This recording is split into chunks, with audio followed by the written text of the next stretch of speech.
नमस्कार दोस्तों, स्वागत है आपका अपने YouTube channel Duggu coaching centre में। आज हम आपके लिए लेकर आए हैं क्लास 10th का मेन एग्ज़ाम का क्वेश्चन पेपर संस्कृत का। ठीक है, मतलब कि आपका जो 2023 में बोर्ड परीक्षा में जो संस्कृत का पेपर आया था वो लेकर आए हैं हम आपके लिए, और उसका पूरा सॉल्यूशन हम आपको आज बताएंगे। ठीक है, मतलब आज की जो क्लास रहेगी ये इसमें हम आपको पूरा संस्कृत का पूरा पेपर सॉल्व करवाएंगे। ठीक है, और पेपर सॉल्व करवाने के साथ उसके पूरे जो भी क्वेश्चंस हैं उनके आंसर भी आपको दिखाएंगे। ठीक है, तो आज की वीडियो हम शुरू करते हैं। देखिए, जो पेपर रहेगा आपका उसमें सबसे पहले आपको लिखना पड़ेगा रोल नंबर। ठीक है, ये किसी और का रोल नंबर लिखा हुआ है क्योंकि हमने भी पेपर कहीं से अरेंज करवाया है। ठीक है, तो जिसका भी ये पेपर है उसका ये रोल नंबर लिखा है, तो इसकी जगह लिखना है आपको अपना रोल नंबर। ठीक है, और याद रखना सबसे पहले तो ये जो क्वेश्चन पेपर है ये सेट बी है। कौन सा है? Set B. ठीक है, फिर इसमें आता है आपको टोटल नंबर ऑफ क्वेश्चंस। ठीक है, मतलब कितने क्वेश्चन आएंगे आपको, उसकी यहाँ पे संख्या लिखी हुई है, तो आपको आएंगे 23 क्वेश्चंस। कितने आएंगे? 23। ठीक है, फिर total number of printed pages. ठीक है, मतलब कि आपको कितने पेज का ये पेपर है, तो वो है 8 पेज का। कितने का? 8 का। ठीक है, यहाँ पे उसका सीरियल नंबर लिखा हुआ है क्वेश्चन पेपर का, वो आपके काम का नहीं है ये नंबर। इसके बाद है हाई स्कूल मुख्य परीक्षा वर्ष 2023। ठीक है, मतलब हाई स्कूल एग्जामिनेशन मेन वाला है ये 2023 का। सब्जेक्ट आपको दिख रहा है संस्कृत का है। ठीक है, और इंग्लिश में भी संस्कृत। इसमें टाइम आपको 3 घंटे का दिया है और मैक्सिमम मार्क्स जो है वो 75 है। ठीक है, अधिकतम नंबर कितने? 75। ठीक है, आगे देखते हैं निर्देशाः। ठीक है, मतलब निर्देश पहला है आपका सर्वे प्रश्नाः अनिवार्याः सन्ति। सभी प्रश्न अनिवार्य हैं। दूसरा, प्रश्नानां सम्मुखे अंकाः प्रदत्ता। प्रदत्ता का मतलब होता है दिए हुए हैं। ठीक है, मतलब प्रश्नों के सम्मुखे का मतलब होता है सामने। ठीक है, प्रश्नों के सामने क्या है? अंक, मतलब नंबर दिए हुए हैं। ठीक है, मतलब जो भी आपका क्वेश्चन रहेगा उनके सामने नंबर दिया है कि ये क्वेश्चन जो है वो कितने नंबर का है। ठीक है, फिर थर्ड है सर्वेषां प्रश्नानां उत्तराणि संस्कृत भाषायां देयानि। मतलब सभी प्रश्नों के जो उत्तर हैं वो आपको संस्कृत भाषा में ही देना है। कौन सी भाषा में देना? संस्कृत में, ना हिंदी में ना इंग्लिश में, ओनली संस्कृत में। ठीक है, आगे स्टार्ट करते हैं। पहला क्वेश्चन है हमारा उचितम विकल्पम चित्वा लिखत। मतलब उचित विकल्प का चुनाव कर कर लिखिए। ये जो है ये एक नंबर के 6 क्वेश्चन है, मतलब टोटल 6 नंबर का है। ठीक है, क्वेश्चन नंबर 1 जो है वो आपका टोटल 6 नंबर का रहेगा, जिसमें कि आपको हर एक क्वेश्चन 1 नंबर का रहेगा। ठीक है, मतलब चूज द करेक्ट है ये। पहला देखते हैं इसमें रमा इत्यस्य पदे का विभक्ति अस्ति।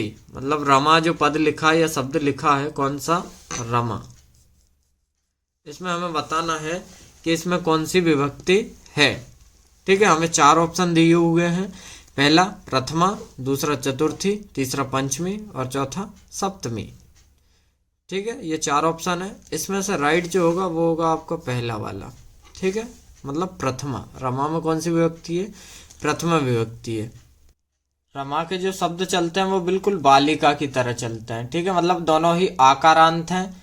तो इसमें देखिए प्रथमा में क्या दिख रहा है? बालिका। तो बालिका की तरह ही क्या है? रमा। ठीक है, दूसरा प्रश्न है आपका अहम स्वः ग्रामम गमिष्यामि इत्यस्मिन् वाक्ये अव्ययम अस्ति। मतलब कि ये जो है अहम स्वः ग्रामम गमिष्यामि, मतलब कि मैं अपने गांव जाऊंगा। तो इसमें हमें क्या बताना है? अव्यय कौन सा है? आपको 4 ऑप्शन दिए हुए हैं। पहला अहम, दूसरा स्वः और तीसरा ग्रामम, चौथा गमिष्यामि। तो इसमें से हमें बताना है राइट कौन सा होगा। अब यहाँ बात आती है कि अव्यय होता क्या है। अव्यय होता क्या है? तो अव्यय वे होते हैं जो कभी बदलते नहीं है, मतलब जो वचन आदि के अनुसार नहीं बदलते हैं, वो क्या कहलाते हैं? अव्यय कहलाते हैं। जो लकार वचन आदि के अनुसार नहीं बदलते हैं। ठीक है, जैसे अहम है, तो अहम बदल सकता है, ग्रामम बदल सकता है, क्योंकि ग्रामम के मतलब ये यहाँ पे जो है द्वितीय विभक्ति का है, तो इस ये भी बदल सकता है। फिर गमिष्यामी भी बदल सकता है, ठीक है, मतलब जाऊंगा या जाएंगे, तो ये भी बदल सकता है, गमिष्यति भी हो सकता है। लेकिन सह जो है वो नहीं बदलेगा, वो गमिष्यामी के साथ भी ऐसे ही लगेगा और गमिष्यति के साथ भी लगेगा। अहम के साथ लग रहा है तो तम के साथ भी सह ही लगेगा, ठीक है। इसलिए इसमें जो अव्यय होगा वो क्या होगा, श्वः, ठीक है। फिर तीसरा आता है आपका सदाचारः एव परमो धर्मः, ठीक है। सदाचार भी क्या है, परम धर्म है। अस्मिन् वाक्ये अव्ययम अस्ति, इस वाक्य में भी हमें क्या बताना है कि अव्यय कौन सा है। 4 ऑप्शन है, पहला सदाचारः, दूसरा एव, तीसरा परमः और चौथा धर्मः। तो इसमें इसका राइट आंसर होगा एव, ठीक है, क्योंकि एव जो अभी मैंने बताया था, अव्यय जो होता है वो कभी भी नहीं बदलता, किसी भी कंडीशन में नहीं बदलता। और यदि आपको अव्यय अच्छे से पढ़ना है तो हमारे YouTube चैनल में इसकी अलग से एक प्रिपेयर पूरी वीडियो डली हुई है अव्यय की, जिसमें आपको इजीली समझ में आ जाएगा, ठीक है। तो आप वहां जाके अव्यय समझ सकते हैं। अगला है आपका 4th क्वेश्चन, चौथा नंबर। रामस्य इत्यस्य पदे वचनम अस्ति, मतलब राम जो पद लिखा है रामस्य, इसमें हमें बताना है कि इसमें कौन सा वचन होगा। फिर हमारे पास 4 ऑप्शन है, पहला एक वचनम, दूसरा द्विवचनम, तीसरा बहुवचनम और चौथा अन्य वचनम, ठीक है। तो इसमें हमारा होगा एक वचनम। अब देख लेते कैसे होगा एक वचनम। देखिए ये है राम की विभक्तियां, ठीक है, चाहे तो आप इनको लिख सकते हैं। तो यहाँ पे हमारा क्या था, रामस्य। अब हमें देखना है रामस्य, या नहीं है, नहीं यहाँ भी नहीं है। रामस्य हमें मिलता है यहाँ पे षष्ठी विभक्ति में, ठीक है। कहाँ मिलता है, षष्ठी विभक्ति के एक वचन में क्या मिलता है हमें, रामस्य। तो रामस्य कौन सा होगा, एक वचन होगा रामस्य में, ठीक है। और षष्ठी विभक्ति होगी, आप याद रखिएगा षष्ठी विभक्ति आपको जरूरी नहीं है कि वो वचन में ही पूछे, आपको पूछ सकता है कि रामस्य इत्यस्मिन् पदे का विभक्ति, ठीक है, मतलब कि इसमें कौन सी विभक्ति है, तो उसमें षष्ठी विभक्ति। और देखो आपको शब्द रूप से संबंधित क्वेश्चन आने ही हैं, तो ज्यादातर आपके पूछे जाते हैं बालक या राम की विभक्तियों से, ठीक है। तो बालक की जो विभक्तियां हैं या राम की जो विभक्तियां हैं, दोनों सेम होती हैं, ठीक है। तो आप राम की याद कर लीजिए या बालक की याद कर लीजिए, तो आपके इसमें दोनों कवर हो जाएंगे और दोनों से बहुत सारे क्वेश्चन बनते हैं दोनों विभक्तियों से, ठीक है। तो आप ये कर लीजिए और चाहें तो ये लिख भी लीजिए जिसके पास नहीं लिखा है, ठीक है, फिर आपको इजीली हो जाएगा याद करना, ठीक है। फिर अगला क्वेश्चन आता है आपका लतायाम इत्यस्मिन् पदे का विभक्ति अस्ति, मतलब लतायाम में कौन सी विभक्ति है ये आपको बताना है, ठीक है। पहला प्रथमा, दूसरा द्वितीय, तीसरा चतुर्थी और चौथा सप्तमी।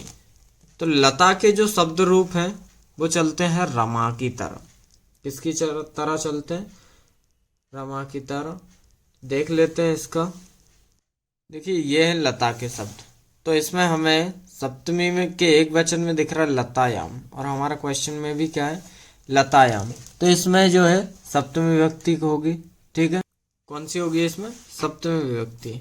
वैसे तो इस पर पहले से ही टिक लगा है, लेकिन इसका आप यकीन मत कीजिएगा क्योंकि हो सकता है गलत भी हो ये, और मैं आपको जो है वो विद प्रूफ के साथ दिखा रहा हूँ कि हाँ ये राइट आंसर है, ठीक है। मतलब तुक्के नहीं मार रहा हूँ मैं, सीधा आपको पूरा प्रूफ के साथ दिखा रहा हूँ कि हाँ इसका यही राइट आंसर है, ठीक है। फिर अगला क्वेश्चन आता है हमारा 6वां नंबर का, नद्या इत्यस्मिन् पदे वचनम अस्ति, मतलब नद्या जो है इसमें कौन सा वचन है। तो पहला ऑप्शन है एक वचनम, दूसरा द्विवचनम, तीसरा बहुवचनम, चौथा अन्य वचनम, ठीक है। तो इसका देखते हैं राइट आंसर क्या होगा। नद्या का मतलब होता है नदी, तो यहाँ पे नद्या हमें ये यहाँ पे दिख रहा है। तृतीया का एक वचन, तो इसमें हमसे पूछा है वचन, तो यहाँ पे कौन सा वचन होगा, एक वचन, ठीक है। कौन सा होगा यहाँ पे, यानी कि एक वचन, ठीक है, ये वाला।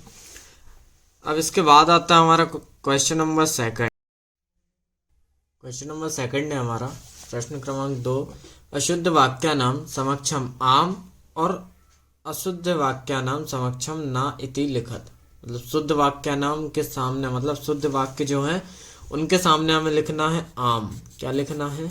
आम। इसमें ये मत लिखना ट्रू या फॉल्स, ठीक है। जो बोला जा रहा है वही लिखना है हमें, जो इंस्ट्रक्शंस दी हुई है हमें वही फॉलो करते हुए चलना है, ठीक है। इसमें ये नहीं चलेगा कि आपने आम ना की जगह लिख दिया ट्रू या फॉल्स, ठीक है। जो भी इंस्ट्रक्शन दी हुई है हमें उसको सबसे पहले केयरफुली हमें पढ़ना है और उसके बाद उन्हीं को फॉलो करते हुए चलना है, ठीक है। फिर अशुद्ध वाक्य नाम समक्षम ना, मतलब अशुद्ध वाक्यों के सामने क्या लिखना है? नहीं, ठीक है। और ये जो रहेंगे आपके हर एक क्वेश्चन 6 मार्क्स का रहेगा, मतलब 6 क्वेश्चन रहेंगे इसमें 6 मार्क्स के, ठीक है। देखिए शुरू करते हैं। पहला है हमारा प्राचार्यः इत्यस्मिन् पदे प्रा उपसर्ग अस्ति। प्राचार्य में प्रा उपसर्ग बिल्कुल है, क्यों? क्योंकि ये किस प्रकार से टूटेगा? प्रा प्लस आचार्य, ठीक है। प्रा प्लस आचार्य इज इक्वल टू प्राचार्य, ठीक है। दूसरा क्वेश्चन है हमारा निर्धनः इत्यस्मिन् पदे निस उपसर्गः अस्ति। मतलब कि निर्धन जो पद है या शब्द लिखा है उसमें पूछ रहा है वो कि निस उपसर्ग है क्या? तो ये होगा ना, बिल्कुल गलत है ये। क्यों? क्योंकि यदि हम निर्धन को तोड़ते हैं तो ये इस प्रकार से टूटेगा, निर प्लस धना, ठीक है। क्या होगा? निर प्लस धना। तो इसका जो उपसर्ग निकल के आएगा वो क्या निकलेगा? निर। कौन सा होगा? निर।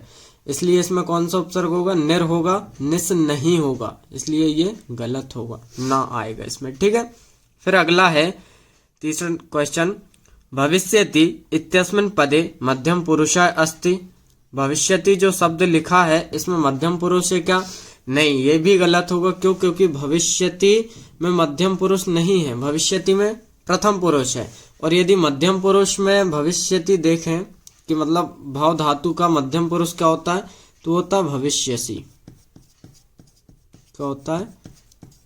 भविष्यसि, ठीक है। याद रखना भविष्यति जो है वो प्रथम पुरुष का है, मध्यम पुरुष का क्या होगा? भविष्यसि, ठीक है। फिर अगला क्वेश्चन आता है आपका, अगच्छत इत्यस्मिन् पदे एकवचनम् अस्ति। मतलब ये जो शब्द लिखा है अगच्छत, ठीक है, ये जो पद लिखा है अगच्छत, इसमें हमें बताना है कि ये क्या एक वचन है। इसमें क्या है? एक वचन। तो इसमें ये राइट होगा। क्यों? क्योंकि अगच्छत जो है वो एक वचन का ही शब्द है, ठीक है। किसका है? एक वचन का, इसलिए ये इसमें आम आएगा, ठीक है। आपको ये जो मैंने पहले ही बताया था, ये राइट का निशान या रॉन्ग का साइन जो है वो नहीं लगाना है, आपको सिर्फ आम या ना में उत्तर देना है, ठीक है। ये पता नहीं किसने, मतलब जिसका भी ये पेपर है उसने लगा दिए हैं, ठीक है। आपको आम या ना लिखना है। फिर अगला प्रश्न है आपका, पठति इत्यस्मिन् पदे लकारः अस्ति। ये जो लिखा है पठति, इसमें लट लकार है क्या? ये पूछ रहा है, ठीक है। पठति में लट लकार तो है, इसका आएगा आम। क्योंकि पठति जो शब्द है वो लट लकार का ही है, जिसमें आता है ती तह अंति, यानी पठती पठता पठंती। मतलब लट लकार वर्तमान काल में काम हो रहा है, इसलिए उसमें कौन सा होगा? लट लकार ही आएगी। जब भी वर्तमान की बात होती है तो उसमें लट लकार होती है, ठीक है। फिर आता है आपका गच्छन्तु इत्यस्मिन् पदे लिट लकार अस्ति। तो इसका आएगा ना, ठीक है। गच्छन्तु में लिट लकार नहीं है। अगला प्रश्न है आपका तीसरा, युग्म मेलनम कुरुत। क्या है? युग्म मेलनम कुरुत, मतलब कि सही जोड़ी मिलाइए, ठीक है। क्या है? सही जोड़ी मिलाइए, मैच द कॉलम। इसमें आपको 6 प्रश्न हैं। हर एक प्रश्न जो है आपका 1 नंबर का है, मतलब टोटल 6 नंबर का है, ठीक है। कितने नंबर का? 6 नंबर का। अब देखिए इसमें जो पहला है मनोरथ, दूसरा रामकृष्ण, तीसरा जगदीशा, पीताम्बरा विद्यालय, चौरात भयम। ये जो पूरे के 6 शब्द हैं ये आपको आए हैं संधि और समास से। किससे आए हैं? संधि और समास से, ठीक है। तो मैंने संधि और समास की आपको एक पूरी प्रिपेयर क्लास ली थी, जिसमें मैंने आपको ट्रिक के द्वारा संधि भी बताई थी और समास भी बताई थी, ठीक है, मतलब ये जो क्वेश्चन है इनको आप ट्रिक के द्वारा सॉल्व कर सकते हैं।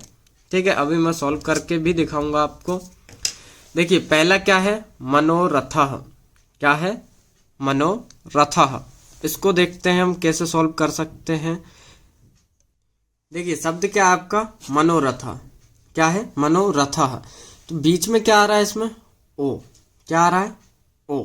तो इसमें कौन सी संधि होगी, विसर्ग संधि होगी। क्यों, क्योंकि ये किस प्रकार से टूटेगा, मनः प्लस रथः। मनः प्लस रथः मतलब मनोरथः हो जाएगा। देखिए विसर्ग संधि जो थी उसको पहचानने की मैंने जो ट्रिक बताई थी वो थी, उसमें हमें सिर्फ 5 अक्षर याद रखने थे। पहला ओ, दूसरा सा, तीसरा र, तीसरा स और चौथा पांचवा स। ठीक है, ओ स र स स। मतलब हमें याद रखना है सिर्फ ओसर सस। क्या याद रखना है, ओसर सस। ठीक है, तो इसमें हमें क्या दिख रहा था, ओ।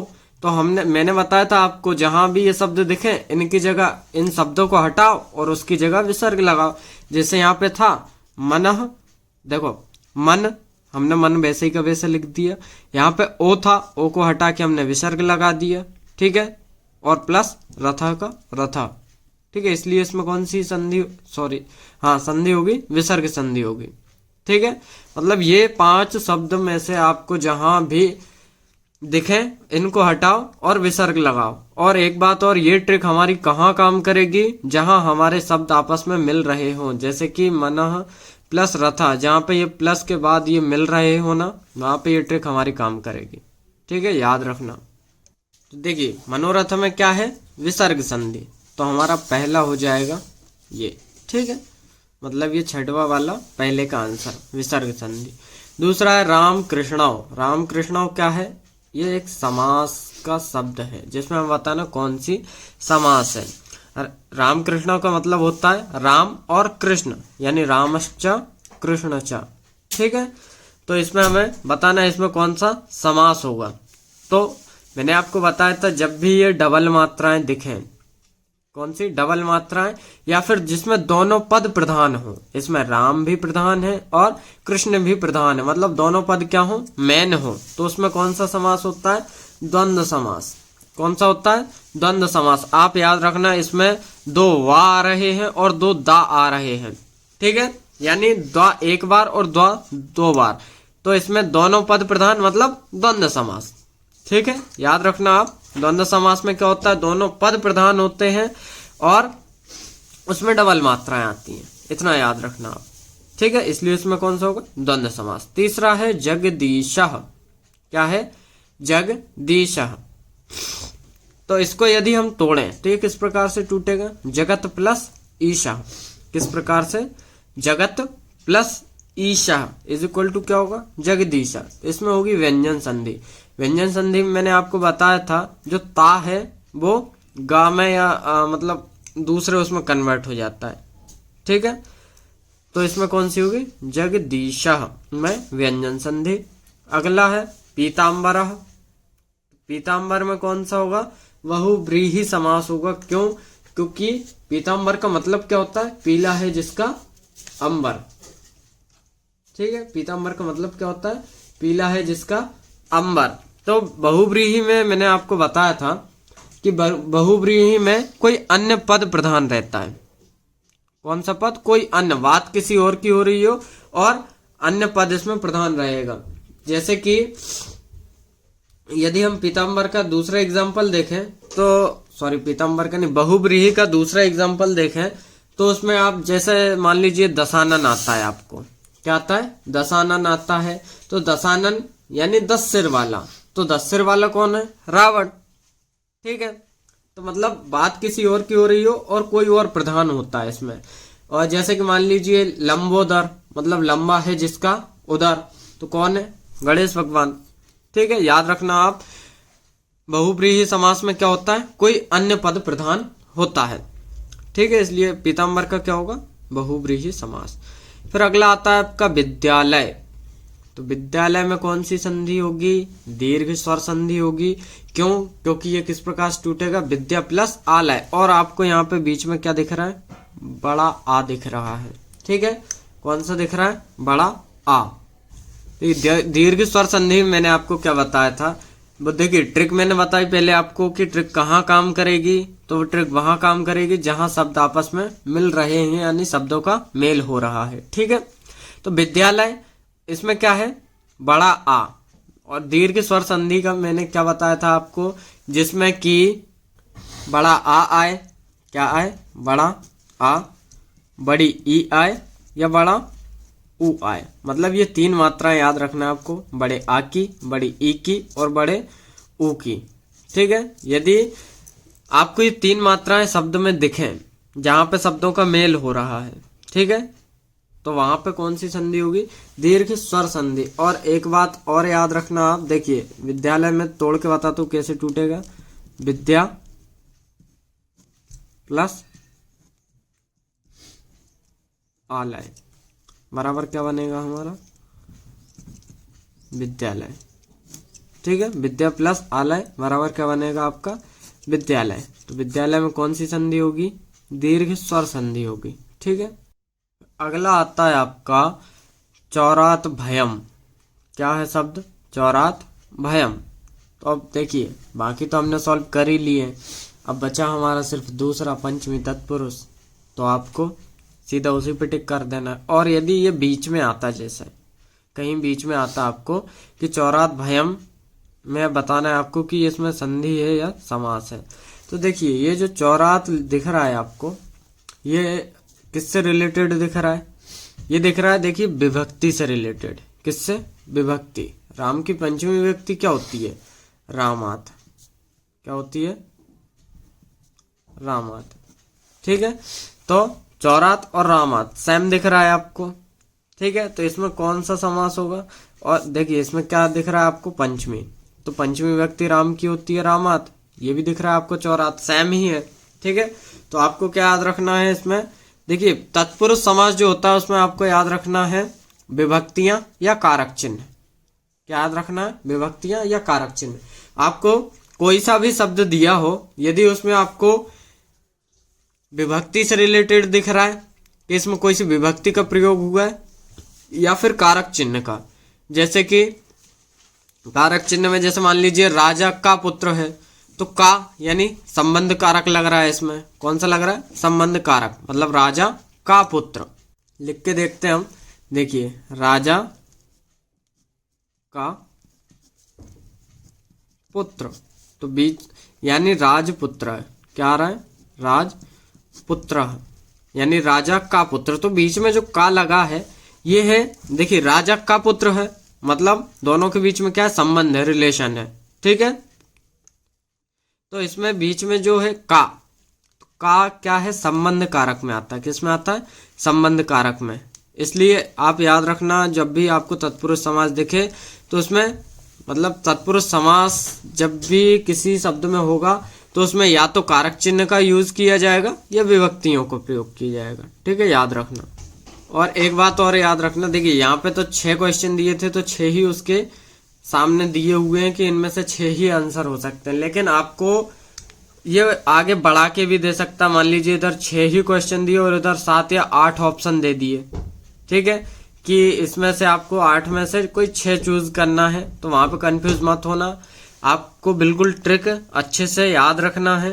ठीक है, कि कौन सी ट्रिक कौन सी विभक्ति में यूज हो, सॉरी कौन सी संधि में यूज होगी या कौन से समास में यूज होगी। ठीक है, तो ये इसकी बिल्कुल प्रिपेयर वीडियो हमारे चैनल पे मिल जाएगी, संधि और समास की और संस्कृत ग्रामर से रिलेटेड सभी चीजों की, तो वहां जाके आप देख सकते हैं। ठीक है, प्रश्न क्रमांक 4, इसमें आपको बताना एक पदेन उत्तरम लिखत, मतलब कि एक पद में, एक शब्द में आपको क्या देना है, उत्तर देना है।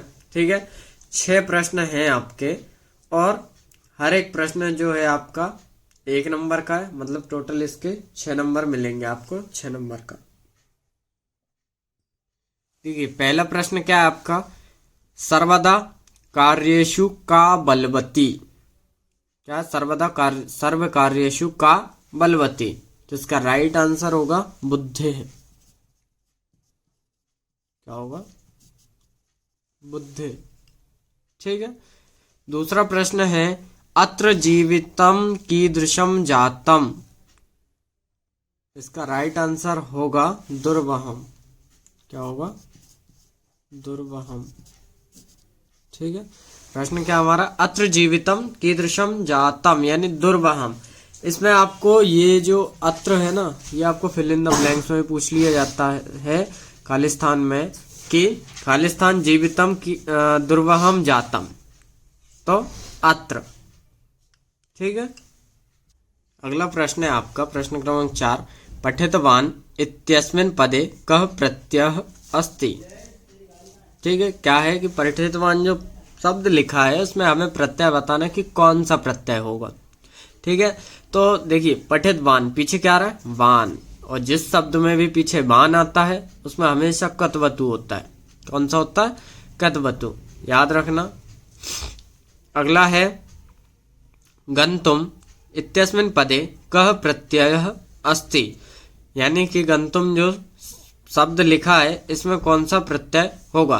तो गंतुम पीछे क्या आ रहा है? तुम, यानी कि जिसमें भी तुम आता है, जिस शब्द में भी पीछे तुम आता है तो उसमें कौन सा प्रत्यय होता है? तुमुन। कौन सा होता है? तुमुन। और एक बात और याद रखना, प्रत्यय कहाँ लगते हैं? प्रत्यय लगते हैं पीछे, शब्दों के पीछे। पासे प्रत्यय और पासे पीछे, याद रखना। ठीक है, पासे प्रत्यय और पासे ही पीछे। तो प्रत्यय कहाँ लगते हैं? शब्दों के पीछे। और उपसर्ग कहाँ लगते हैं? उप का मतलब होता है आगे। उप का मतलब क्या होता है? आगे। तो उपसर्ग कहाँ लगेंगे?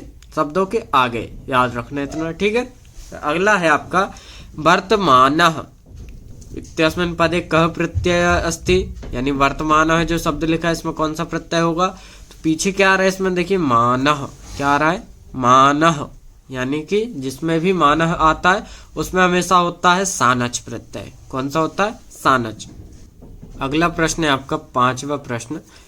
प्रदत्तै शब्दै रिक्त स्थानानि पूरयत, यानी कि जो प्रदत्त शब्द यानी दिए हुए शब्द हैं इनको खाली स्थान में हमें भरना है, ब्लैंक्स भरना है इन शब्दों के द्वारा। ठीक है, 6 प्रश्न हैं आपके, हर एक प्रश्न 1 नंबर का, मतलब टोटल 6 नंबर का।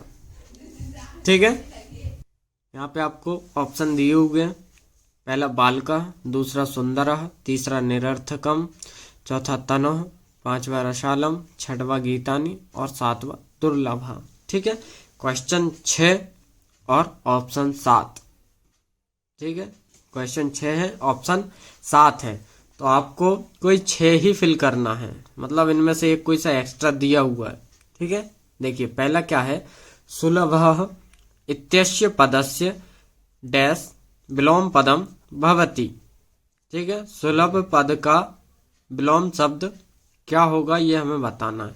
तो सुलभ का क्या होगा? दुर्लभ। क्या होगा? दुर्लभ, मतलब ये होगा फर्स्ट का आंसर। दूसरा है सार्थकम इत्यस्य पदस्य खालिस्थान विलोम पदम भवति। सार्थकम जो शब्द लिखा है इसका विलोम शब्द क्या होगा? तो सार्थकम का क्या होगा? निरर्थकम। ठीक है, सार्थकम का निरर्थकम। तीसरा है मधुराभिः गीतानि इत्यस्मिन् पदयो विशेष्यम अस्ति, मतलब मधुराभिः गीतानि में हमें बताना है कि विशेष्य क्या है।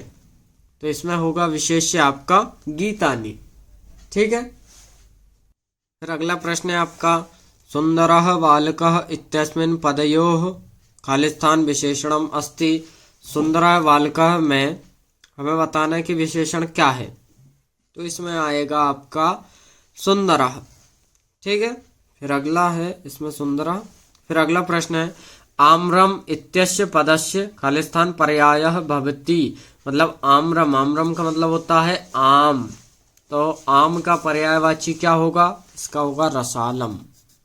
क्या होगा? रसालम।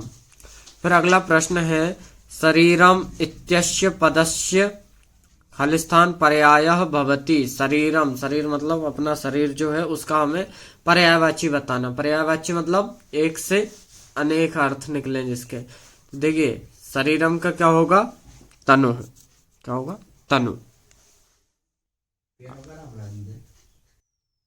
अगला प्रश्न है, देखिए प्रश्न क्रमांक 6 तः, तो मतलब से 10 पर्यंतम तक, पर्यंतम का मतलब उत्तर तक, प्रश्नानाम उत्तराणि पूर्ण वाक्येन लिखत, मतलब कि प्रश्न क्रमांक जो 6 है, 6 से 10 तक प्रश्नों के उत्तर हमें पूर्ण वाक्य में लिखने, मतलब पूरा एक वाक्य में लिखना है। अभी हमने जो ऊपर लिखे थे वो एक शब्द में आंसर दिए थे, अब हमें पूरा एक वाक्य में आंसर देना है। ठीक है, देखिए प्रश्न क्रमांक 6 है जो है उसका, वस्तुतः चौरः कः आसीत, मतलब वस्तुतः चोर कौन था। ठीक है, तो इसका आंसर हमें लिखना है। देखिए वस्तुतः चौरः, हमें आंसर किसकी जगह देना है, सिर्फ क्वेश्चन की जगह, बाकी पूरा सेम का सेम वैसा ही उतारना है। ठीक है, सिर्फ क्वेश्चन की जगह आंसर लिखना, बाकी पूरा सेम वैसा ही उतारना है। तो वस्तुतः चौरः आरक्षी आसीत।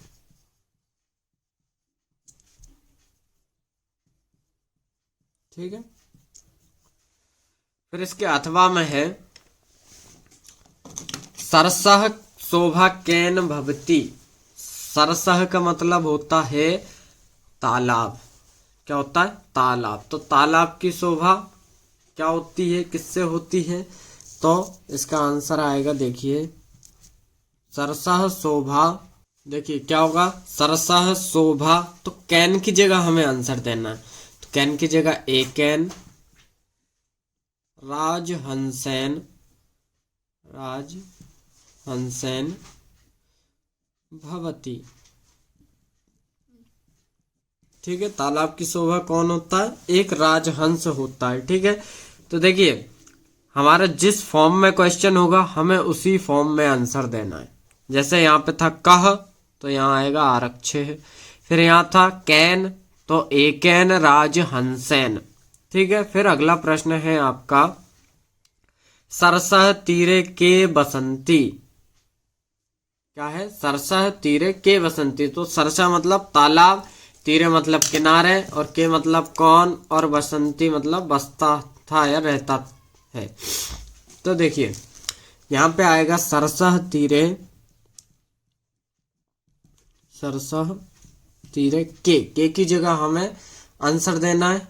इसका आंसर होगा बक सहस्त्रः, वक सहस्त्र, सहस्त्र मतलब 100, यानी 100 बक, बक मतलब बगुले। और यहाँ पे हमसे देखिए पूछा है बसंती, तो बसंती कब आता है, बसंती आता है मतलब देखो बसती यानी एक वचन, फिर बसता यानी दो वचन, कोई दो, और बसंती मतलब बहुत सारे।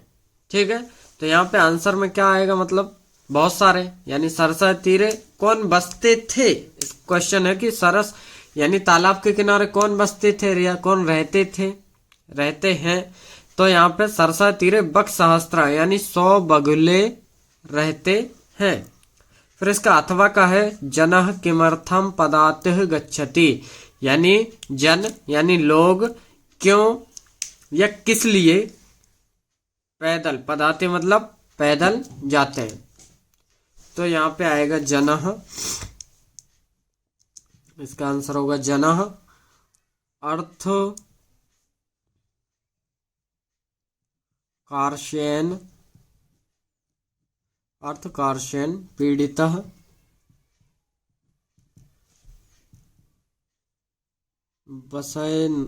बसयानाम और विहाय पदाते गच्छति।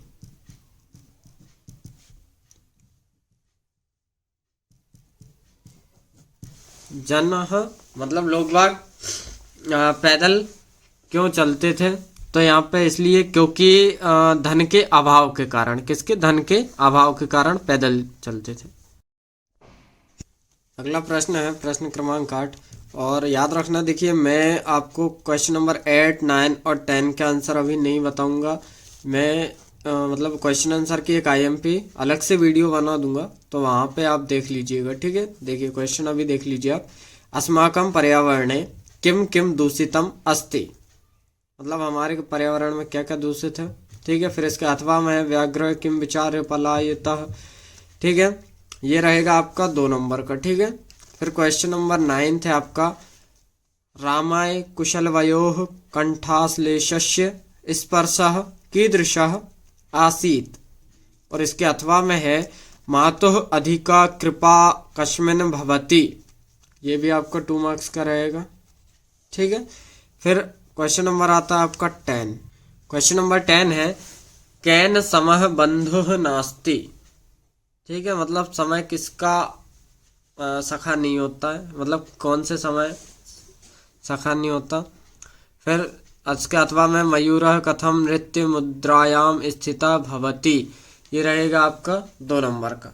ठीक है, इसके बाद आता है क्वेश्चन नंबर 11।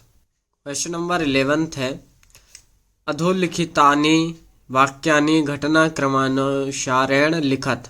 मतलब ये जो वाक्य है इसको घटना के क्रम के अनुसार लिखना है। ठीक है, एक कहानी दी रहेगी, उसके ये जो वाक्य हैं वो इधर उधर दिए रहेंगे, उसको आपको एक सेपरेट कहानी के रूप में लिखना है। ठीक है, इसका देखिए 4 हैं आपके पास, 4 वाक्य दिए हैं। हर एक वाक्य जो है वो आधा नंबर का है। कितने का है? आधे मार्क्स का है। यानी 4 वाक्य इंटू हाफ करेंगे तो टोटल होगा 2, मतलब 2 नंबर का रहेगा। यदि आप 2 वाक्य सही लिखते हैं तो आपको 1 नंबर मिलेगा। ठीक है, देखिए पहला देखते हैं, पहला क्या लिखा है। पहला है व्याघ्रः व्याघ्रमारीयमिति मत्वा पलायितः।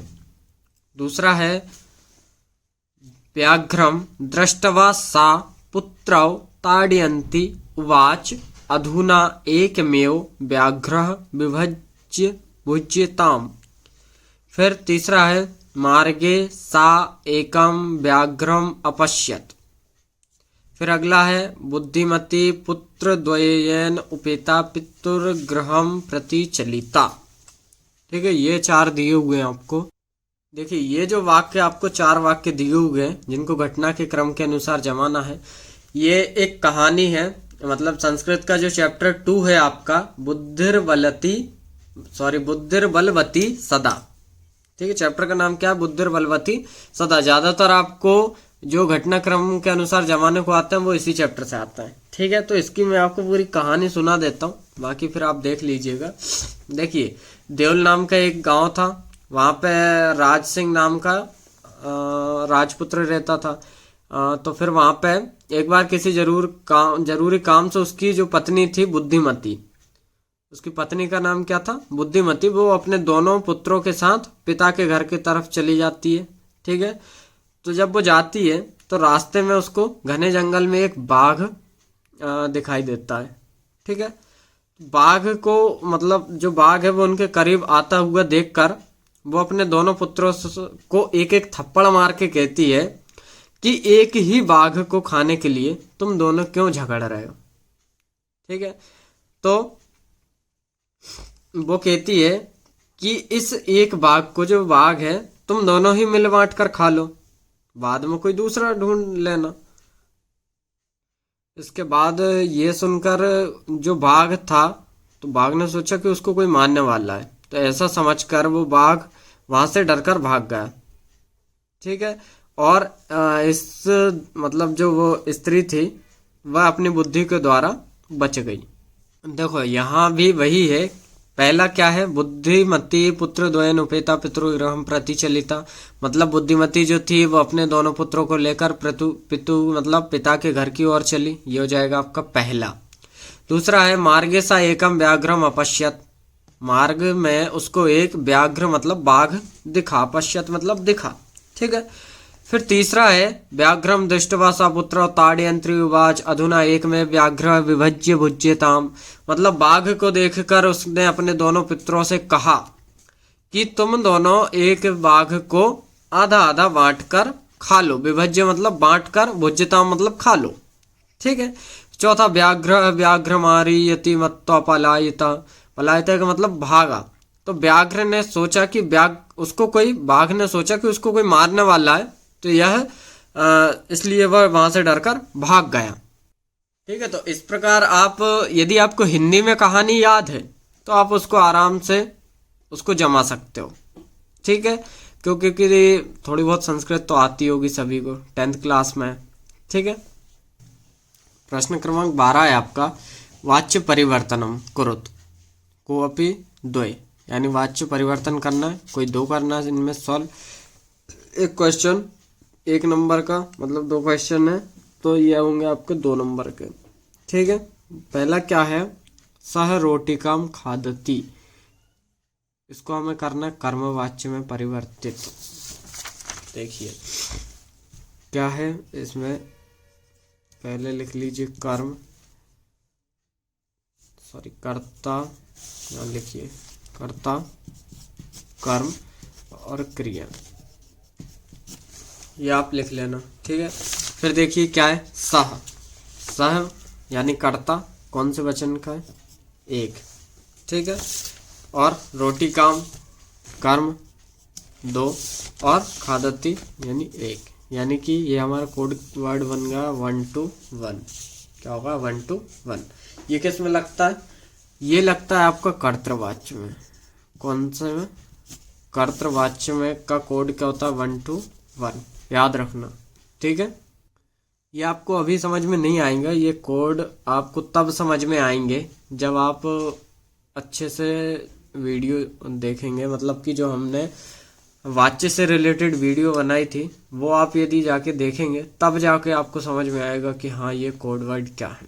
ठीक है, ये देखिए हमारा हो गया, ये कर्त में है, अब हमें इसको कन्वर्ट करना है कर्मवाच्य में।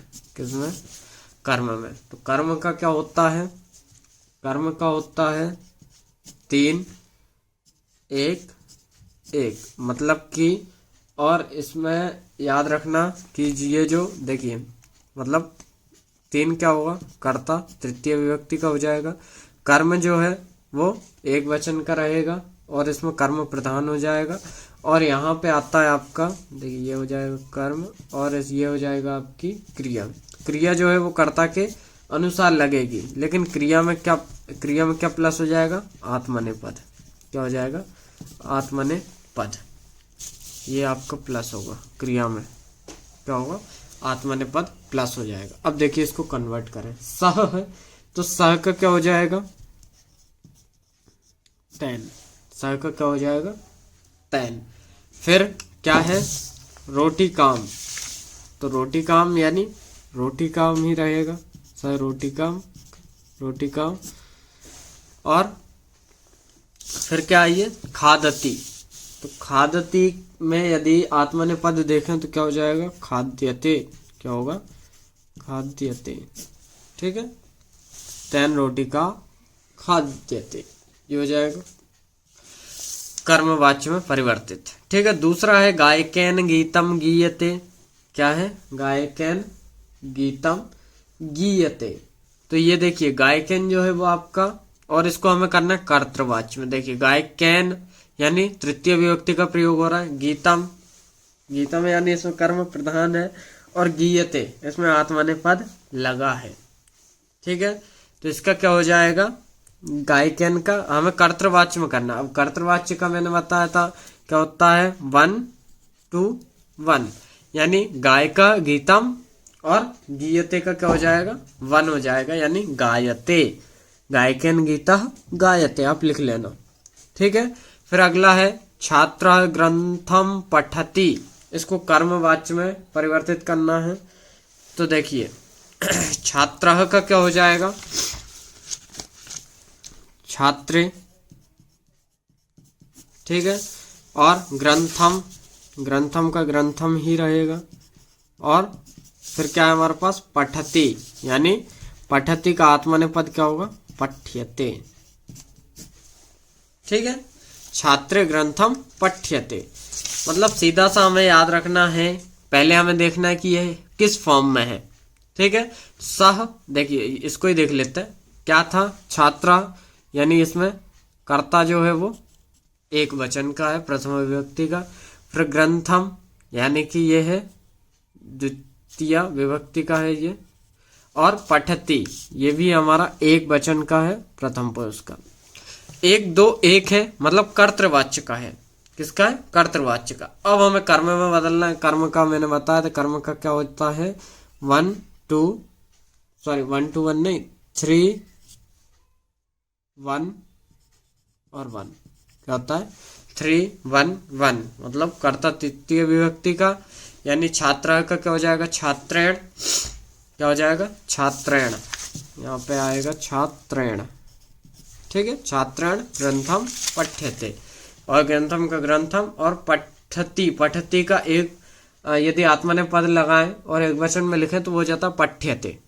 ठीक है, तो क्या हो जाएगा छात्रेण ग्रंथम पठ्यते, याद रखना। ठीक है, और ये जरूरी नहीं है, आपको ये याद करने की कोई जरूरत नहीं है, आप बस ये फॉर्मूले याद रखिए कि कर्तृवाच्य में ये लगता है 1-1, और उसका कर्मवाच्य में यदि हमें ट्रांसलेट करना है तो 3-1-1 हो जाएगा। मतलब कर्ता जो है आपका तृतीय विभक्ति का, कर्म एक मतलब एक वचन का प्रथम विभक्ति का, और क्रिया जो है वो कर्ता के अनुसार चलेगी और एक वचन की रहेगा, और उसमें आपको याद रखना है कि आत्मनेपद प्लस हो जाएगा।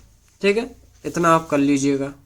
फिर 13 क्वेश्चन है कि प्रश्न पत्रे समागतान श्लोकान विहाय स्वपाठ्य पुस्तक एकम सुभाषितम लिखत, मतलब कि आपको प्रश्न पत्र में आए हुए श्लोक को छोड़कर, विहाय मतलब छोड़कर, जो इस जो पेपर है उसमें जो भी श्लोक आए हैं उनको छोड़कर आपको कोई एक श्लोक अपने पाठ्य पुस्तक का लिखना है।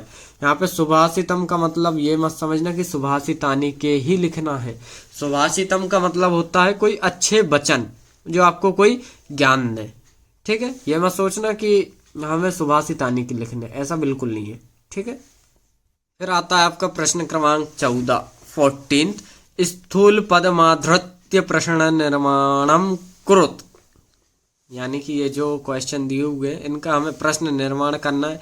ये जो कुछ ज्यादा ही डार्क जो शब्द हैं इनका हमें इनकी जगह प्रश्नों का निर्माण करना है।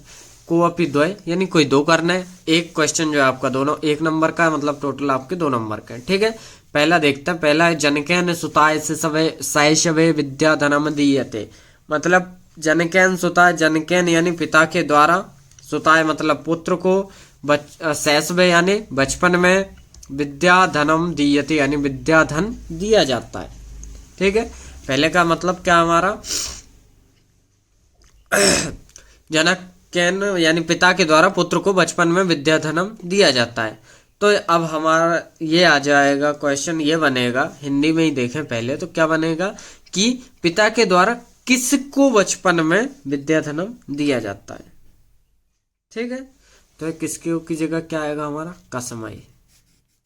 ठीक है, तो क्वेश्चन क्या बनेगा जनकेन कसमई शैशवे और विद्याधनम दीयते। ठीक है, फिर अगला प्रश्न है आपका न्यायाधीश बंकिम चंद्र आसीत, यानी न्यायाधीश जो था वो बंकिम चंद्र था, न्यायाधीश बंकिम चंद्र था। तो इसकी जगह हमें क्वेश्चन क्या बनेगा हिंदी में, पहले देखिए न्यायाधीश कौन था, क्या बनेगा न्यायाधीश कौन था, तो इसका क्या हो जाएगा न्यायाधीशा कह आसीत, इसकी जगह हमें क्या लगाना है कह, बाकी पूरा का पूरा लिख देना। और एक बात और विशेष ध्यान रखना, देखिए मैं बता देता हूं इसको लिख के, न्यायाधीश कह आसीत, ये लिखा आपने क्वेश्चन। ठीक है, इसके बाद हमें लगाना है क्वेश्चन मार्क। क्या लगाना है क्वेश्चन मार्क। यदि आप प्रश्नों का निर्माण कर रहे हैं तो पीछे आप प्रश्नवाचक चिन्ह यानी क्वेश्चन मार्क लगाना ना भूलें। यदि आप नहीं लगाते हैं तो उससे आपको नुकसान हो सकता है, नंबर कट सकते हैं, क्योंकि आप प्रश्नों का निर्माण कर रहे हैं, याद रखना। ठीक है, क्या कर रहे हैं आप प्रश्नों का निर्माण कर रहे हैं, इसलिए आपको प्रश्न वाचक चिन्ह लगाना बहुत जरूरी है। ठीक है, मतलब आपने क्वेश्चन बनाया पूरा, सिर्फ ये इसकी जगह हमने लिखा कसम है, उसके बाद ये पूर्ण विराम हटा के और वहां पे क्या लगाना है क्वेश्चन मार्क लगाना है। ठीक है, फिर अगला देखिए क्या है, व्याघ्रम दृष्टवा धूर्ता श्रृगाला अवदत, व्याघ्र को देखकर धूर्त मतलब मूर्ख श्रृगाल ने क्या कहा, तो किसको देखकर, यहाँ पे हमारा क्या बनेगा किसको देखकर, यानी कम दृष्टवा धूर्ता श्रृगाला अवदत, व्याघ्र की जगह क्या आएगा कम। ठीक है, व्याघ्रम की जगह क्या आएगा कम, याद रखना। अगला प्रश्न है आपका प्रश्न क्रमांक 15। अधोलिखितानि वाक्यानि कह कम प्रति कथयत कोऽपि द्वय। यानी ये जो नीचे वाक्य लिखे हुए हैं, किसने किससे कहा या किसने किसके प्रति कहा, ये हमें बताना है किसने किससे कहा। कोऽपि द्वय यानी कोई दो करना है, एक जो है आपका 1 नंबर का रहेगा, मतलब टोटल ये आपके 2 नंबर के रहेंगे। ठीक है, याद रखना। पहला देखते हैं, सव्यवधानम ना चारित्र्य लोपाय। ठीक है, ये किसने कहा था? ये कहा था राम ने। किसने कहा था? राम ने कहा था लव कुश से। तो लव कुशव दोनों से कहा था, इसलिए द्विवचन का प्रयोग किया गया है, लव कुशव। ठीक है, राम ने किससे कहा था? लव कुश से कहा था, लव और कुश से, तो द्विवचन का प्रयोग है यहाँ पे कुशव। ठीक है, फिर अगला है जानाम्यहम तस्य नामधेयम। ये किसने कहा और किससे कहा? ये कहा था कुश ने कहा था, यानी कुशः किससे कहा था? राम से, तो रामम। ठीक है, किसने कहा था? कुश ने कहा था, राम से कहा था। फिर तीसरा है यस्य अपूर्वम खलु नामधेयम। ये कहा था राम ने कहा था, यानी राम। और किसके प्रति कहा था? विदूषकम के प्रति। किसके? विदूषकम के प्रति। ठीक है, याद रखना ये आप। अगला आता है प्रश्न क्रमांक 16। अधोलिखितेषु अशुद्ध कारक वाक्यानाम शुद्धिकरणीया कोऽपि द्वय। यानी ये जो नीचे कारक अशुद्ध कारक लिखे हैं, इनको हमें शुद्ध करना है, कोई दो करना है। एक जो है आपका 2 नंबर का, मतलब अरे यार, एक जो है आपका 1 नंबर का है, यानी 2 है, तो आपको टोटल 2 करना है, मतलब 2 नंबर के। ठीक है, पहला है श्री गणेशाय नमः। अब मैंने पहले आपको बताया था जब कारक चिन्ह पढ़ाए थे कि किसी को जब हम नमस्कार करते हैं तो नमस्कार करने में हमेशा चतुर्थी विभक्ति का प्रयोग होता है। ठीक है, नमस्कार करने में कौन सी विभक्ति का प्रयोग होता है? चतुर्थी विभक्ति का। और राम की चतुर्थी विभक्ति क्या होती है? मैं दिखाता हूं आपको। ये देखिए, राम की चतुर्थी विभक्ति क्या है? राम की चतुर्थी विभक्ति हमारी रामाय। क्या है? रामाय।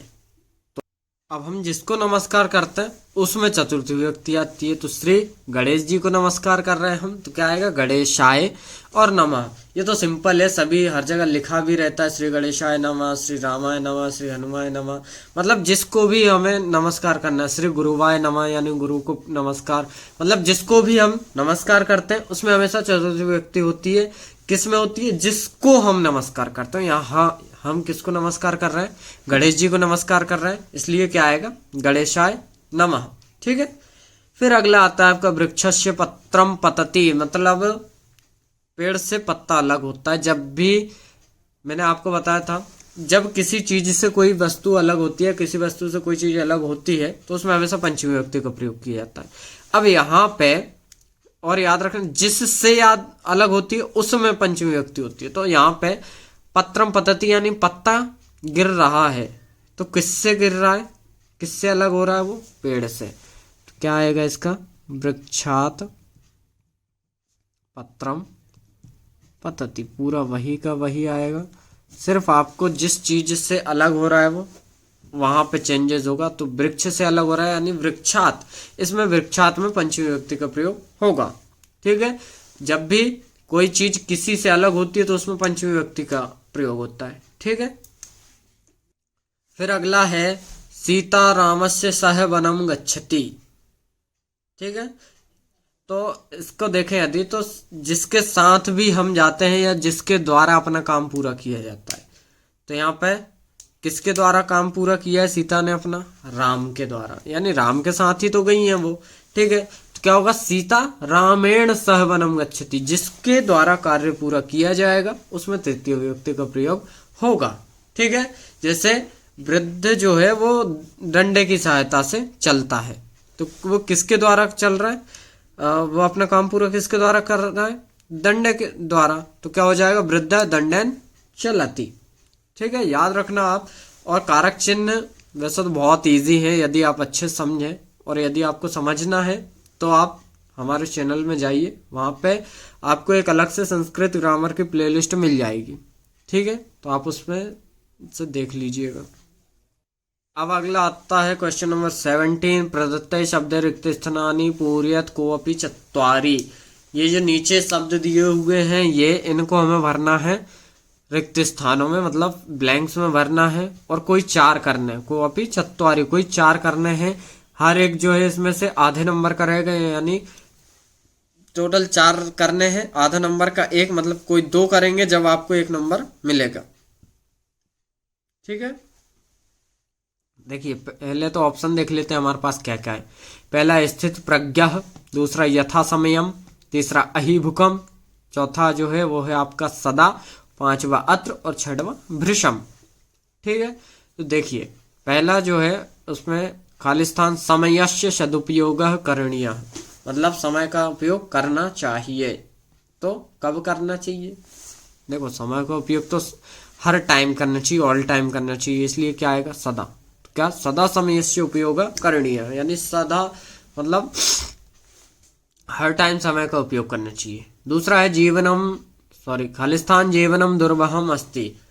तो जीवन दुर्वहम है, कहाँ है यह हमें बताना है। इसका हिंदी मीनिंग है कहाँ है, कहाँ जीवन दुर्वहम है। तो अत्र क्या आएगा, अत्र। इसका एक क्वेश्चन भी था जो हमें एक पदेन में लिखना था, वहां पे हमें पूरा दिया था कि अत्र जीवनम कम अस्ति, ठीक है। तो वहां पे क्या आया था दुर्वहम, और यहाँ पे क्या आया अत्र, ठीक है। वहां पे भी मैंने आपको बताया था कि ये फिल इन द ब्लैंक्स में पूछ लिया जाता है। तो इसका राइट आंसर क्या होगा अत्र। अगला प्रश्न है इदानीम वायुमंडलम खालिस्तान प्रदूषितमस्ति, मतलब हमारा वायुमंडल, तो जिसमें हम बताना है कि प्रदूषितमस्ति, तो इसमें आएगा भृशम, ठीक है। क्या आएगा भृशम। फिर अगला है सर्वेषामेव महत्वम विद्यते, सर्वेषामेव महत्वम विद्यते, तो इसका आएगा यथा समयम, ठीक है। मतलब सभी का जो महत्व है वो कब समझ में आता है, यथा समयम, जब उसका समय आ जाता है। फिर मयूर खालिस्तान इति नामनापि ज्ञायते, तो इसका क्या आएगा अहिभुकम। क्या राइट आंसर है इसका अहिभुकम। फिर अगला प्रश्न है बकः अविचलः खालिस्तान एव तिष्ठति, तो इसका आएगा स्थित प्रज्ञः, याद रखना ये स्थित प्रज्ञः। अगला प्रश्न आपका प्रश्न क्रमांक 18। अधुलिखितम पद्यांशम सम्यकः पठित्वा प्रश्नानाम उत्तराणि संस्कृत भाषायाम लिखत। ये आपका 3 नंबर का, इसमें 3 क्वेश्चन आएंगे, मतलब हर एक क्वेश्चन जो रहेगा आपका 1 नंबर का रहेगा, ठीक है। तो इसमें ये जो क्वेश्चन है आपका कह रहा है कि ये जो पद्यांश दिया है इसको आप अच्छे से पढ़िए, ठीक है। इसके प्रश्नों को उत्तर संस्कृत भाषा में लिखना है। और आपको प्रश्नों को उत्तर लिखने का एक तरीका बता देता हूँ कि आपको प्रश्न जो पूछा है सिर्फ उसी का उत्तर देना है और फालतू चीजें नहीं लिखनी है। और इसका जो क्वेश्चन रहेंगे, मतलब इनके जो आंसर रहेंगे वो एक वाक्य में ही देना है आपको, ठीक है। ये नहीं कि एक शब्द लिख दिया फ्री, जैसे कि हमने उसमें लिखते हैं ना एक वाक्य में सिर्फ कह की जगह हमारा आंसर आएगा, वहां के पूरा का ऐसा ही। देखिए पहले ये पढ़ के दिखाता हूं मैं। आलस्यम ही मनुष्याणाम शरीरस्थो महान रिपो, फिर नास्तिज मशमो बंधु कृत्वा यम नाशीदति, ठीक है। ये है आपका पद्यांश। अब इसके प्रश्न देखते हैं। पहला है महान रिपुः कः अस्ति, यानी महान रिपु क्या है।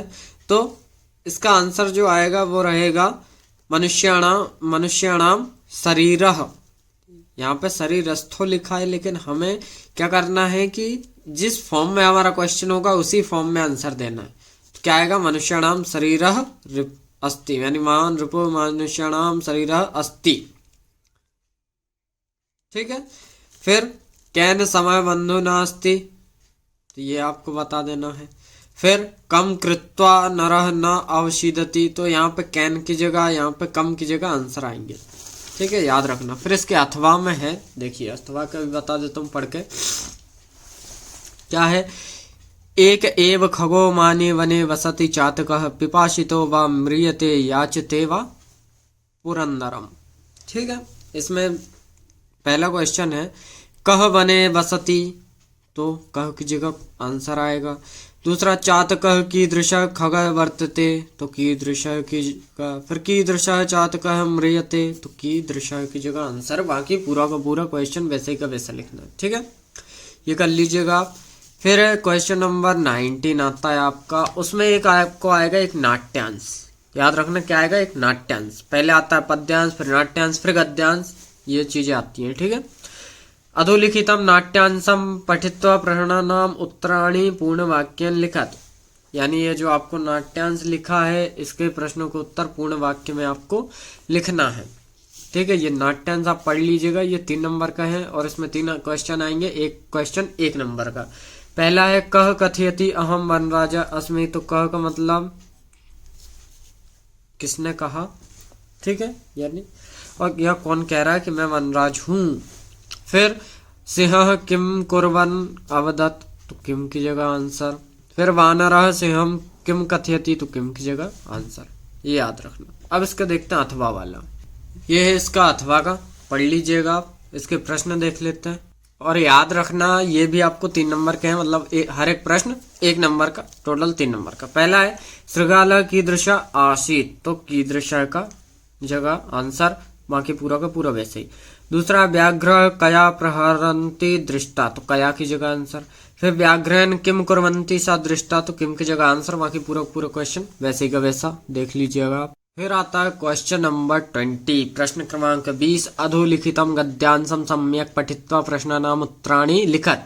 ये आपका 3 नंबर का रहेगा, मतलब ये गद्यांश दिया है, इसको आपको अच्छे से पढ़ना है और इसके प्रश्नों के उत्तर लिखना है आपको, ठीक है। तो मैंने आपको पहले ही बताया, जो भी आपके प्रश्न रहेंगे सिर्फ जहां पे आपका प्रश्न है वहां उत्तर आएगा, बाकी पूरा का पूरा वाक्य आपको वैसे का वैसे लिख देना है, ठीक है। तो इसको आप पढ़ लीजिएगा। इसका पहला प्रश्न है कृषक काव्याम क्षेत्र कृषणम कुर्वान्नासीत्, तो काव्याम की जगह क्या आएगा, आंसर आएगा, ठीक है। इसका आंसर होगा बलिर्वाद्याभ्याम। फिर अगला है तयोः बलिर्वाद्योः एकः कीदृश आसीत्, तो कीदृश की जगह आंसर। मातुः सुरभे नेत्राभ्याम कानि अविराशन, यानी कानी की जगह हमें आंसर देना है। फिर इसके अथवा का देख लेते हैं। देखिए इसके अथवा में क्या है, एक गद्यांश है, ठीक है, उसके भी हमें प्रश्न, आप गद्यांश को पढ़ लीजिए, मैं क्वेश्चन बताता हूँ। पहला है गृहाभ्यंतरम कः प्रविष्टः, तो कः की जगह आंसर लिखना। दूसरा देवगति कीदृशी अस्ति, यानी देवगति कैसी होती है, तो ये कीदृशी की जगह आंसर। और ग्रामवासिनः किम अकुर्वन्, तो किम की जगह आंसर, ठीक है। इसके बाद आता है आपका प्रश्न क्रमांक 21, अधोलिखितेषु एकम विषयम स्वीकृत्य शतशब्देषु संस्कृत भाषायां निबंधम लिखत। ये रहेगा 4 नंबर का, यानी कि एक आपको खुद के मन से, मतलब स्वीकृत्य जो आपकी इच्छा हो, वहां पे आपको 100 शब्दों में एक संस्कृत भाषा में एक निबंध लिखना है। पहला आपका संस्कृत भाषा है महत्वम, दूसरा कवि कालिदास है, तीसरा छात्र जीवनम, चौथा दूरदर्शनम। ये 4 है ऑप्शन है आपके पास, इनको आपको किसी एक पर निबंध लिखना है, ठीक है। तो निबंध लिख लीजिएगा। यदि आपके पास निबंध नहीं है तो हमें कमेंट करके बता देना, हम आपके लिए निबंध जो है वो अलग से प्रोवाइड करवा देंगे, ठीक है। फिर अगला है प्रश्न क्रमांक 22, ये भी 4 नंबर का आता है आपको। इसमें स्वप्राचार्यस्य कृते अवकाशार्थम एकम प्रार्थना पत्रम संस्कृत भाषायाम लिखत, मतलब अपने प्राचार्य को क्या करना है, एक अवकाश के लिए प्रार्थना पत्र लिखना है। इसके अथवा में है स्वभगन्या विवाहे आमंत्रितुम सौमित्रम प्रतिपत्रम लिखत, यानी खुद स्वभगन्या मतलब आपकी बहन की शादी है, यानी विवाह है, उसमें आपको अपने मित्र को आमंत्रण पत्र लिखना है, ठीक है, और उसको बुलाना है, इनवाइट करना है। ये 4 नंबर का रहेगा। फिर प्रश्न क्रमांक 23 और आखिरी आता है आपका, अधोलिखितम अपठित गद्यांशम पठित्वा प्रश्नानाम उत्तराणि लिखत। आपको ये अपठित गद्यांश पढ़ना है और प्रश्नों के उत्तर देना है, ठीक है। तो आप पढ़ लीजिए, प्रश्न मैं बता देता हूँ, उत्तर आप ढूंढ लीजिएगा, ठीक है। ये 4 नंबर का रहेगा, 4 क्वेश्चन है, हर क्वेश्चन 1 नंबर का। पहला क्वेश्चन है आपका, सन्यासी कुत्र वसति इसमें, तो कुत्र की जगह आंसर, बाकी पूरा का वैसा ही का वैसा। फिर दूसरा है नौका कस्याः घट्टेन निमग्ना अभवत, तो कस्या की जगह आंसर, बाकी क्वेश्चन पूरा हो वैसा। तीसरा है एकदा सन्यासी कई सह नद्या परम तीरम गतवान। तो कई सह मतलब किसके साथ गया, तो वो बता देना आप। सन्यासी किमकथ, यानी सन्यासी ने क्या कहा, तो आप ये देख लीजिएगा, ठीक है। हाँ, और एक बात और, इनमें जितने भी आज मैंने क्वेश्चन बताए, इसमें से आपके पास जिस भी चीज़ का सॉल्यूशन ना हो तो हमें कमेंट करके बताएं, हम आपके लिए वो सॉल्यूशन प्रोवाइड करवा देंगे, ठीक है।